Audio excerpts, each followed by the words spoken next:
తాకట్లో ఉన్న మీ బంగారాన్ని విడిపించి ఆ రోజు ఆన్లైన్ రేటుకి కొంటాం. Sharma gold company.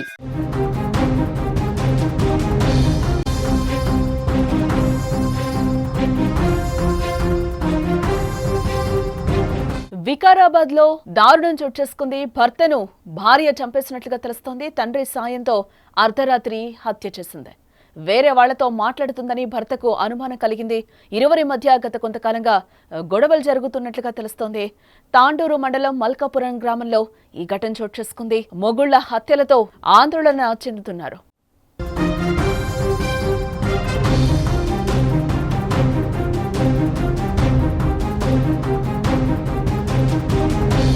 మూడు ముళ్ల బంధానికి తూట్లు పడుతోంది. పవిత్రమైన వివాహ బంధం వివాహేతర సంబంధాల ముందు అపవిత్రంగా మారుతోంది. ప్రియుడి మోజులో పడి భర్తను, ప్రేయసి మోజులో పడి భార్యను చంపేస్తున్న ఘటనలు ఈ మధ్యకాలంలో బాగా ఎక్కువైపోయాయి. ఇటీవల మొగుళ్ల హత్యలు పెరగడం ఆందోళన కలిగిస్తోంది. దేశంలో ఎక్కడో ఓ చోట భార్యల చేతిలో భర్తలు బలైపోతూనే ఉన్నారు. వివాహేతర సంబంధాలు కారణంగానే ఈ హత్యలు జరుగుతున్నాయి. తాజాగా తెలంగాణలో మరో దారుణం వెలుగు చూసింది. భర్తను చంపేసింది భార్య. తండ్రితో కలిసి హతం చేసింది.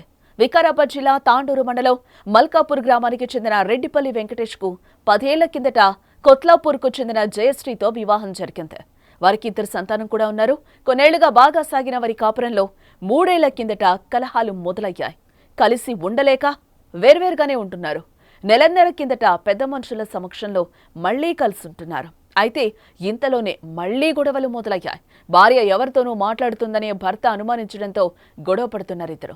ఈ క్రమంలోని ఆదివారం అర్ధరాత్రి తండ్రితో కలిసి వెంకటేష్ను జయశ్రీ చంపేసింది. 3 ముళ్లు వేసిన చేతులతోనే జయశ్రీ విరిచి పట్టుకుంటే కన్యాదానం చేసి అల్లుడు కాళ్లు కడిగిన మామ పండరి గొంతు నులిమి ప్రాణం తీశాడు.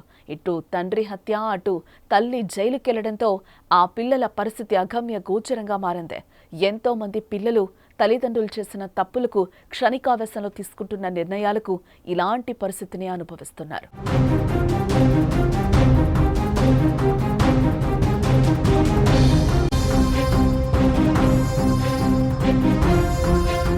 ఈరోజు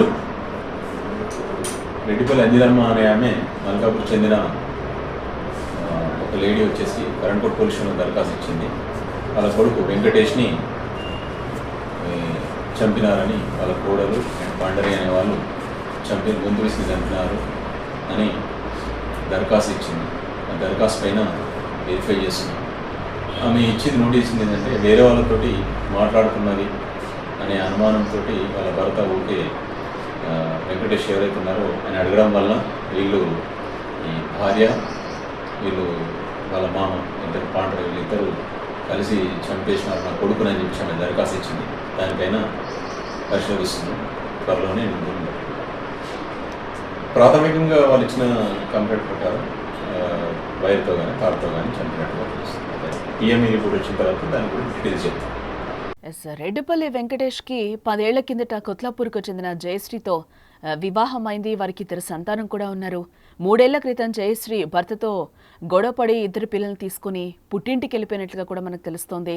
నెలన్నర క్రితమే వెంకటేష్ గ్రామ పెద్దల సమక్షంలో చర్చించి భార్య పిల్లల్ని ఇంటికి తెచ్చుకున్నాడు.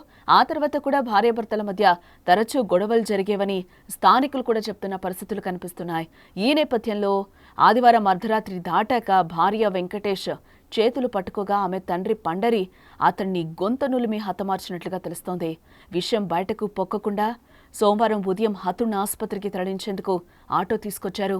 మృతదేహాన్ని తీసుకెళ్లేందుకు ఆటో డ్రైవర్ నిరాకరించినట్లుగా తెలుస్తోంది. ఇంతలో పక్కింట్లో ఉండే బాధితుడి తల్లి, సోదరులు అక్కడికి చేరుకోగా విషయం మొత్తం తెలుస్తోంది. వెంటనే పోలీసులకు సమాచారం అందించగా వారు ఘటనా స్థలానికి చేరుకుని విచారణ జరిపారు. హతుడి తల్లి అంజలమ్మ ఫిర్యాదు మేరకు కేసు నమోదు చేసి జయశ్రీ, పండరీలను అదుపులోకి తీసుకుని రిమాండ్కు తరలించినట్టుగా తెలుస్తోంది. ఘటనా స్థలాన్ని తాండూరు డీఎస్పీ బాలకృష్ణారెడ్డి పరిశీలించారు. పోలీసులు కేసు దర్యాప్తు చేస్తున్నారు.